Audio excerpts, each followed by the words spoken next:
Hi guys! Meron ako na-discover itong YouTube Capture and ginagamit ko na siya ngayon.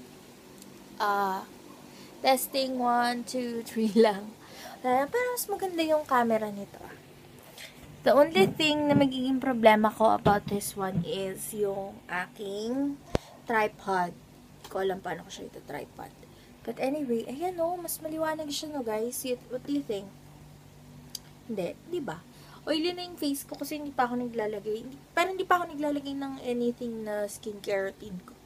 Skincare routine. Night routine ko, hindi pa ako naglalagay.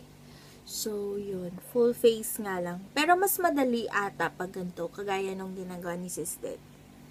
Kasi at least, with this one, may edit mo rin siya sa phone, di ba? So, dito nga lang ako titingin kasi nasanay ako sa gitna tumitingin. Pero ngayon, dito na ako sa gilid titingin. So, yun. Wala lang. Ayan, nag-low-bat ako. But anyway, bukas aalis kami. Punta kami ng mall kasi bibili kami ng regalo nung aking pamangkin, ng aking pinsan. Birthday kasi niya sa Saturday. So, yun nga yun. Punta kami ng Bulacan.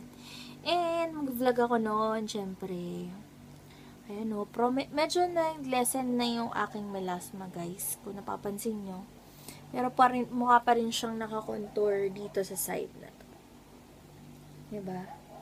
So, yun na. Tikos na yung buhok ko. Ito yung ayoko pag pag yung mga hapon na, ganyan. Hindi ko na gano'n naaalagaan yung pagka-short hair ng aking buhok.